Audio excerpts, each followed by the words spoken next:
नमस्कार, good morning, सत श्री अकाल। मैं MP चिंडालिया, अपना चैनल है ज्योग्राफी बाय MP सर में आपका हार्दिक स्वागत है। अपने चैनल को लाइक और सब्सक्राइब कीजिए, शेयर भी कीजिए ताकि अधिक से अधिक लोगों को लाभ प्राप्त हो सके। हमने बात कर रहे थे अपवाद अंतर की, जिसमें सिंधु नदी तंत्र को हमने पढ़ लिया था।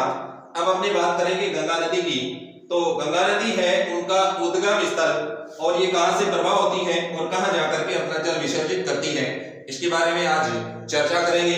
तो सबसे पहले अपने बात करते हैं गंगा नदी की। तो गंगा नदी है, ये दो धाराओं के मिलने से उसके बाद इनका नाम गंगा होता है। तो पहले अपने बात करते हैं अलकनंदा। अलकनंदा है वो नदी निकलती है और ये जो अलकनंदा है ये नदी अपने यानी हिमालय से यानी सतोपत ग्लेशियर से निकलती है और यहां से निकलते हुए ये सीधी बहती हुई यानी चलती है। तो यहां सतोपत ग्लेशियर से निकलने के बाद यहीं पर इनके पास में यानी बद्रीनाथ जो अपना यानी प्रसिद्ध तीर्थ स्थलों में से माना जाता है। तो यहाँ ये बद्रीनाथ है, यहाँ आती है और इसके बाद में इसमें एक नदी और आकर के मिलती है और ये नदी है वो इस अलकनंदा नदी में ही मिलती है। उस नदी का नाम है यानी धौली गंगा। तो ये है अपनी यानी धौली गंगा। और धौली गंगा है ये कहां से निकलती है, उसके लिए कौन सा ग्लेशियर है, तो धौली गंगा है। उस धौली गंगा में यानी माना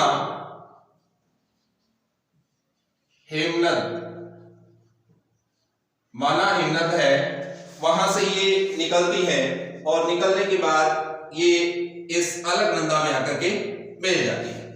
उसके बाद में जैसे ये आगे चलती है अलकनंदा, तो इसके अंदर एक और नदी आकर के मिलती है जिसका नाम है यानी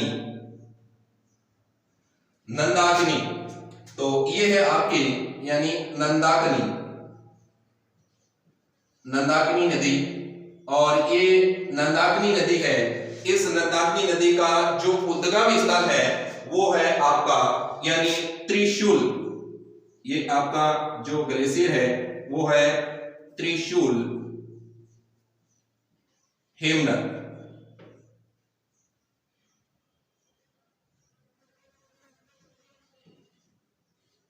त्रिशूल हिमनद।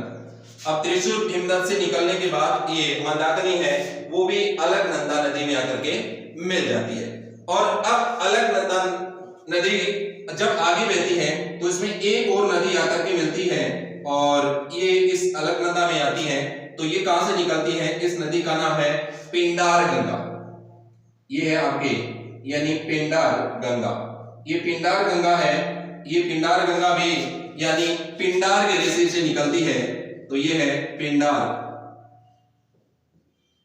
ग्लेशियर और पिंडार ग्लेशियर से निकलने के बाद ये फिर आगे बढ़ती। अब ये तो यानी जो नदियां हैं वो इसके राइट हैंड से आकर के मिलती है। अब इसके लेफ्ट हैंड से जो मिलने वाली नदियां हैं वो भी है, ये जो नदी है ये आती है आपके एक मंदाकिनी नदी है, वो भी इसमें आकर के मिलती है अलकनंदा के अंदर। और मंदाकिनी नदी है ये इसकी यानी साई नदी है और ये जो निकलती है ये चोराबारी से निकलती है, यानी चोराबारी नामक स्थान है वहां से निकलती है। और यहाँ इसके पास में एक यानी तीर्थ स्थल बना है जिसका नाम है केदारनाथ। ये है केदारनाथ बद्रीनाथ, ये अपने इसी क्षेत्र के अंदर है। इसे गंगा नदी के ही यानी सहायक नदियों के या अलकनंदा और मंदाकिनी नदी के ऊपर बने हुए हैं। तो ये है मंदाकिनी नदी। और ये मंदाकिनी नदी है वो चलते हुए यहाँ आकर के यानी मिलती है, ये भी अलकनंदा में ही मिलती है। अब उसके बाद में एक नदी और निकलती है यहां से, यानी उस नदी का नाम है भागीरथी। और ये भागीरथी नदी है वो भी इस यानी अलकनंदा में आके मिलती है। तो ये है भागीरथी, और भागीरथी जो नदी है उसका एक उद्गम स्थल है वो है गंगोत्री, यानी गंगोत्री या गोमुख। ये गंगोत्री और गोमुख है, यहां से ये भागीरथी निकलती है, इसका नाम है भागीरथी नदी है। और इस भागीरथी नदी के अंदर एक नदी और आकर के मिलती है जिसका नाम है बिलांगना। ये है बिलांगना, और बिलांगना नदी है, ये यहां पर आकर के मिलती है इस भागीरथी के अंदर। और जैसे ही बिलांगना और भागीरथी का जो संगम बनता है उसे कहते हैं गोविंद प्रयाग। ये है आपका गोविंद प्रयाग, तो इसको कहते हैं गोविंद प्रयाग। ये नाम लिख देता हूं मैं, गोविंद प्रयाग। ये बिलांगना और भागीरथी के मिलने से, और यही बिलांगना और भागीरथी के मिलने वाले स्थान पे ही एक बांध बना हुआ है जिसका नाम है टिहरी बांध। ये टिहरी बांध है। ये टिहरी बांध सबसे यानी चर्चित विषय में भी रहा है। यानी टिहरी बांध है, ये सन 1973 के अंदर, यानी चिपको जो आंदोलन स्थापित शुरू किया गया था, ये चिपको आंदोलन भी टिहरी बांध के कारण हुआ था, क्योंकि अत्यधिक मात्रा में यहाँ ये बांध बनने से पेड़ काटे गए थे, तो लोगों ने वहां पर यानी आंदोलन किया था, पेड़ों से चिपक गए थे, इसे चिपको आंदोलन कहते हैं यहाँ। उसके बाद में जैसे ये नदी आगे बहती है और बहने के बाद में ये इस अलकनंदा में मिलती है, उसके बाद के क्षेत्र में आगे इसका नाम गंगा नदी बढ़ता है। ये है गंगा नदी। अब अपने बात करेंगे इनके उद्गम स्थल में, यानी कौन कौन से प्रयाग बने हुए हैं। तो ये जो अलकनंदा नदी निकलती है, उसके बाद में अलकनंदा जैसे ही आगे बहती है, थोली गंगा इसमें यानी मिलती है, इनका संगम होता है यहां पर, यानी विष्णु प्रयाग। ये है विष्णु प्रयाग। और उसके बाद में जैसे ही यानी विष्णु प्रयाग के बाद में आगे जब नदी ये चलती है अलकनंदा, और ये नंदाग्नि जाकर के मिलती है, और नंदाग्नि जहां पर मिलती है वह है नंद प्रयाग कहलाता है। ये है यहां पर यानी नंद प्रयाग। और जैसे ही ये पिंडार गंगा और अलकनंदा दोनों जब जाकर के मिलती है, तो यहां के संगम में यानी कर्ण प्रयाग बनता है।